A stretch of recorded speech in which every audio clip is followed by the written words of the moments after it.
Hey there everybody, it's Mike DiLisio. Today I'm going to be taking a look at one of the new expansions for Root. This is the Underworld expansion by Patrick Leader. The Underworld expansion adds a couple of new maps and a couple of new factions to the game of Root. So let's head on over to the table. I'll give you a brief overview of what these maps look like and kind of how they work. I'll also take a look at the two new factions. Then we'll come back here and I'll give you my final thoughts.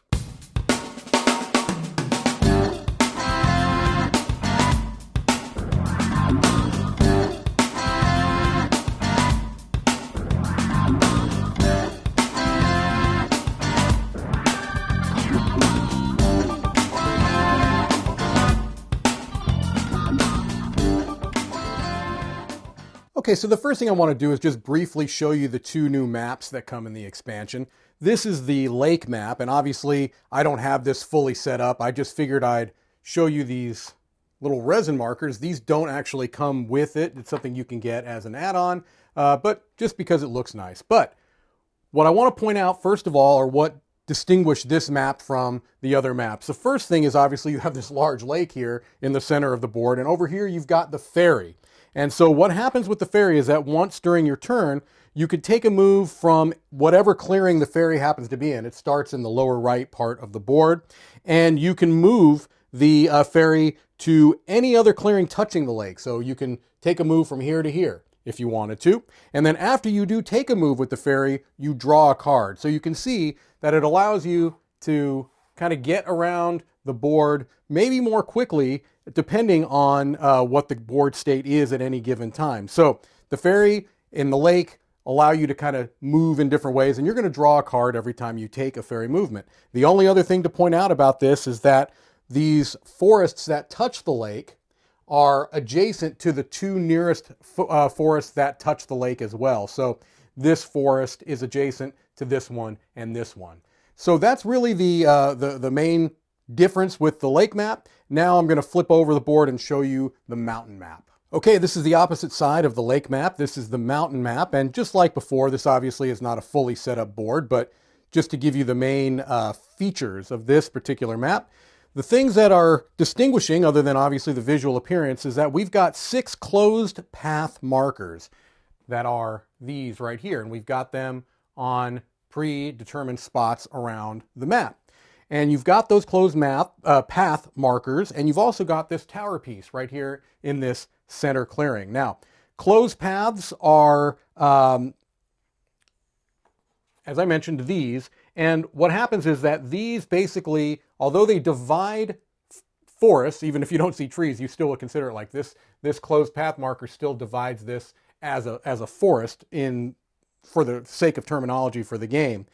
The player can now remove these because these two clearings are not adjacent when there is a closed path marker there. Okay, and so what you're trying to do is remove those, A, because you get a victory point, and B, because it allows you to get more easily to other clearings than you would have otherwise. So once per turn in daylight, you can spend a card to remove a closed path marker and score a victory point. But you have to have a piece on at least in any clearing linked to it. Okay, so if you've got a piece here, you can pay a card to remove that, get a victory point, and now these two clearings are adjacent to each other. Okay, so that's just how these work. They start non-adjacent. Once you remove these, you get a victory point, and you start to open up the board, as you can see here. Okay, and so this is the map with all of the closed path markers being removed.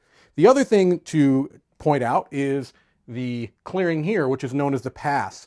This is known as the tower. You can see the little illustration there. This is a nice wooden piece to denote that. So at the end of a player's evening phase, if they rule the pass, they score 1 victory point, and you have a little +1 marker there to show that. And it even says that if you wanted to kind of keep track of who's ruling the pass, you can put a player's marker right on top of that. And so that's really the main essence of the mountain board, is that you've got these closed path markers, you've got the pass with the tower, and that's how it changes things up. So now let's talk about the two new factions.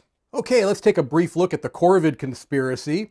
First thing, you've got certain elements that are specific to this faction. First, they have exposure. So anytime before drawing cards in the evening, which is the kind of the last thing that you do on your turn, an enemy player that's in a clearing with one of these face down plot tokens can show you a matching card to guess the type of the token. So it's a little bit of a push your luck.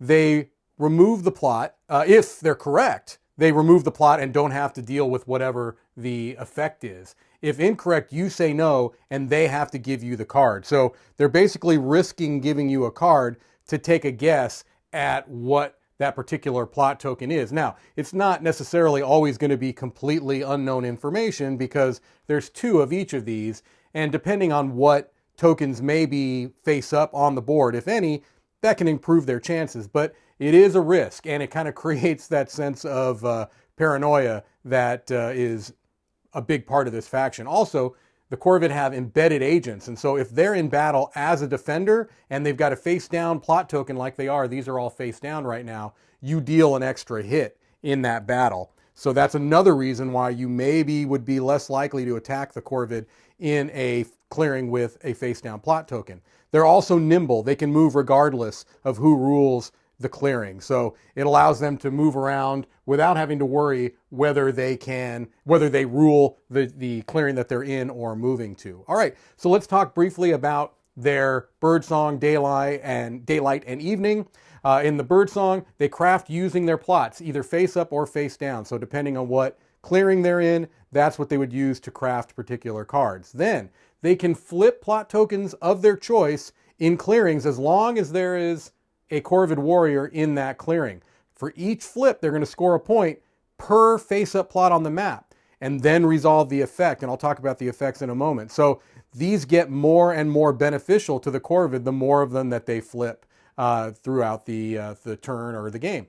And then they can recruit. Once per turn, they can spend any card to place one warrior in each matching clearing. So if they were to spend a Fox card, they can place one of their warriors in each of the Fox clearings. All right. Then they've got their daylight where they can take up to 3 actions, and you'll see in a moment they could potentially take 4. First, they can plot. They remove 1 Corvid warrior plus 1 per plot token that was placed this turn from a clearing with no plot token to place one there, face down. So that's how you get plot tokens onto the board. You do it by removing a Corvid warrior, and you have to remove more depending on the number of plot tokens that you've placed. So the first time, it's only going to be the 1. But if you want to place a second plot token, it's going to get more and more expensive in terms of removing your warriors from the board. Then you can move, and like we said before, you're nimble, so you can move relatively easily. You can also do a trick. You can swap 2 plot tokens. They have to either be face up or face down on the map. So you can't do one face up and one face down. You've got to keep it the same either way. And then of course you can battle. Then in the evening you can exert, which is you can take an extra daylight action. So you can take 4 of these actions. But if you do that, then you don't draw any cards during the second step of your evening, which is basically here, drawing a card plus 1 per every extortion that is face up on the map. And like many factions, you'll discard down to the 5 cards. So what are these plot tokens? Well, when they're face down, they're primarily important for being an embedded agent. But you have your bombs here. And when these flip up, you remove all enemy pieces from the clearing. So it does exactly what it says. It explodes that clearing. And as you can understand, that would be a very, very worrisome plot token for other people in the game. Then you've got a snare, which when these are face up, enemy pieces can't be placed in or moved from that clearing. So it basically keeps them there. The extortion, when these are flipped, you take a random card from every player who has any pieces in the clearing. So that also is something that can be devastating. The other thing is that it allows you to draw more cards at the end of your evening step. And then you've got your raid tokens here. When those are removed, you place 1 warrior in each adjacent clearing. Now, exposure doesn't trigger it, but when you flip them over normally, you're going to be able to get more of your Corvid pieces out on the board. And so that's just a general overview of how the Corvid works. And now let's talk about the Duchy. Okay, here we have the Underground Duchy pieces. First thing we'll talk about the elements that are specific. First, we've got the burrow here. The burrow is adjacent to each clearing with a tunnel, and these are your tunnel tokens here.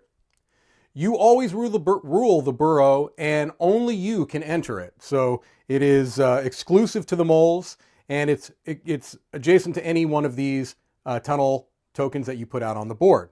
Also, they've got the price of failure. Whenever any number of duchy buildings, and you've got your citadels and your markets here, whenever any of them are removed, you have to return your swayest minister of highest rank to the unswayed ministers pile, remove the crown from the game, and discard a random card. We're going to talk a little bit more about those ministers right here. Right now, this is all of our unswayed ministers. We don't have any swayed ministers available to us yet. I'll explain how that works here in just a moment. So, in your bird song, what you're going to do is you're going to place one warrior in your burrow plus any showing from your citadels that have maybe been put on the board. So if this were the case, if both of those citadels were on the board, you'd put 1 plus another 3 into your burrow. All right. Then you could take up to 2 actions. And while that may seem like not as many actions as normal, you'll see how that actually can increase throughout the game. So first off, what you can do is you can build. You reveal a card to place a building in a matching clearing that you rule. So you can put either a citadel or a market out. Citadels essentially are going to get more of your moles out in birdsong, and markets are going to give you more cards in your evening phase. All right. You can move just as per normal. You can recruit. You can place another warrior in your burrow, which again, this is only available to you. You can battle as per normal. Also, you can dig, which is you can spend a card to place a tunnel in a matching clearing that doesn't have a tunnel, then move up to 4 warriors from the burrow into that clearing. So you can see that that would be potentially very powerful. If there's a fox clearing with maybe 1 enemy token in it, and you've got a fox card, you can place a tunnel out there and move up to 4 of your moles right into that spot, ready to go, kind of popping up into action there. And so you can see how that would be something you really have to account for when you're playing against the moles. All right, so that is digging. Then you could take the action of each swayed minister once. Now, you don't start with any swayed ministers here. They're all unswayed. I'll talk about how that works in a moment. But you can see that while you start with a base of 2 actions, you could eventually get a whole bunch more than 2 actions. Now, how do you sway these ministers and get them available to you? What you do is you reveal cards matching clearings that have duchy pieces, but only 1 card per clearing. So, depending on the type of minister, it's going to be the number of cards you have to spend. So the squires, they tell you here, are all 2 cards. The nobles are 3 cards. And the lords are 4 cards. But you can't use any clearing for more than 1. So if you were going to put a lord out on the board, you would have to be able to reveal cards where you've got duchy pieces in 4 different clearings. It couldn't just be, you have to have 1 per clearing. Okay, that's very important. And it's easy to forget the first few times you play it. So let's say that you are able to get this squire out there by revealing cards. Now this is revealing cards. You're not necessarily spending them. You'll see how in a moment you may have to discard them. Pardon me. But you reveal cards, and you could, let's say you put this 4 mole out there, you place the crown on it, and now you've got potentially another action that you can take in your next daylight phase, okay? In the evening, any bird cards that you revealed. So obviously, if you're going to be getting one of these lord cards out there, for example, and you need to have 4 cards for 4 clearings, you may have to be spending bird cards to do so. Any of those get discarded. Other cards that get revealed return to your hand. And it's important to note that when you reveal cards to build, you're not discarding them. If I said that earlier, I'm going to correct it now. You're revealing cards to build. But the cards that you revealed here are still going to be unavailable to you when you're revealing cards here. So you can't reveal a card to build, take that card back, and then reveal it again to sway a minister. That's also something that can be a little bit confusing the first time you play the moles, is that when you reveal a card, you're kind of taking it out of your hand for the time being. Any discarded or any bird cards that were played or revealed, for the build or the swaying action are going to get discarded. Everything else comes back to your hand. You craft using your citadels and markets, and for the purposes of the moles, it doesn't matter which building, you just activate them in whatever clearing they may be. Then you draw 1 card plus any of these showing from your markets being out there on the board and discard back down to 5. So let's talk briefly about what these ministers can do for you. The 4 mole here says that you can reveal a card to place a building in any clearing that you rule. So this is a way to get more citadels and markets out there.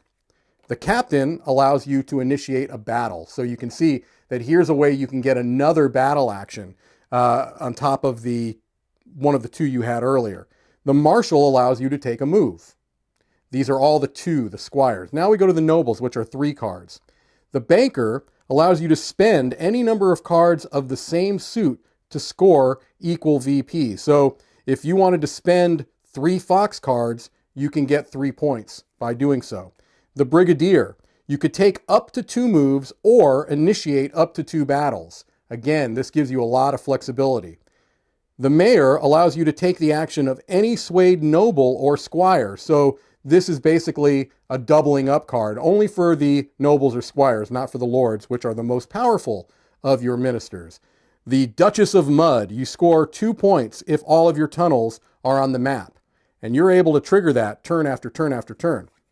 The Baron of Dirt, score 1 point per market on the map, and you have potentially up to 3 markets. And the Earl of Stone, score 1 point per citadel on the map. And again, you have up to 3 citadels that can be on the board. So that gives you an idea of how the duchy plays. We saw how the corvid plays. We looked at the maps. Let's head on over and talk about my final thoughts. Okay, so hopefully that gives you a pretty good idea on how the Underworld expansion changes things up for the game of Root. You've got the couple of maps there, and you've got the 2 new factions. So first of all, with the maps, it's great to have those options available to you. I personally am usually happy just playing on the base forest map. For some reason, that's the one that I've always felt the most comfortable with. But it's great to have these new options that kind of change up some of the tactical elements of the play, how you're moving around the board, and it gives you new things to consider, new things to think about, new areas where there's potential interaction points. And so that's always great. But to me, the star of this expansion are the 2 new factions. And I really, really like both of these factions. One, I absolutely adore. So let's first talk about the Corvid Conspiracy, the Crows. What I like about this faction is that it really gives this feeling that's very thematic of paranoia. There's this very real sense that those tokens can cause a world of problems. And I love the kind of push your luck aspect of it, where you can take a guess at what's on the other side of that to kind of neutralize it. But just that sense that by putting those down, you're setting these conspiracies in place. And a conspiracy, is going to be based off of some fear and paranoia. And you really do get that sense through the game by the Crows putting their conspiracy tokens out on the board. And I think that's wonderful. It's a nice little twist to the game. It still feels like Root, but it adds just a little spicy twist in there to keep things fresh.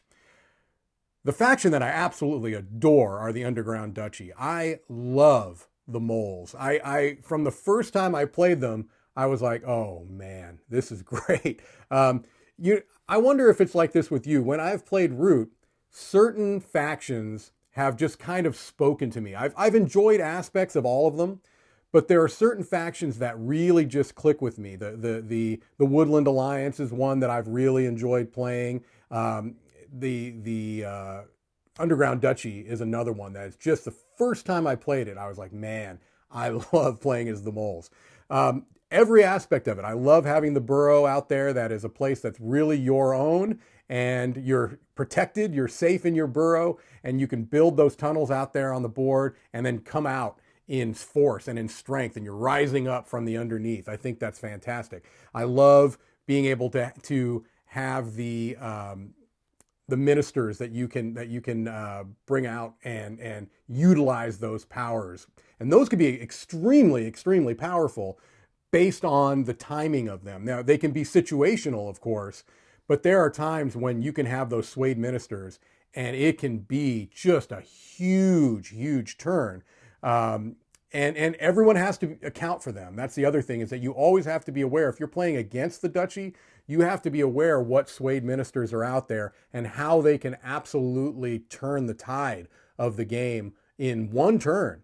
And there are other factions like that in Root that can lay low and can build up and then wham, come at you with just this huge turn. And that's something that I think a lot of people find satisfying. I know I do in Root, and the Underground Duchy really does that to tremendous effect. And so while both factions I think are really good and to me are in the top echelon of Root factions that I like to play, the Underground Duchy is in my top 3 clearly. And I it's going to be a while before I want to play something other than the Duchy for my games of Root. So really good addition to the game with these two factions. The maps are great too, although I don't particularly tend to use them very often. I think it's wonderful that they're there. If you want to change up kind of the tactical elements of the board state, that's always good. But for me, the star of the show here are these two new factions. I think they're both really solid. I think this expansion is really solid. I'm going to give Root the Underworld expansion, an 8. Thank you so much for your time as always, and have a great day.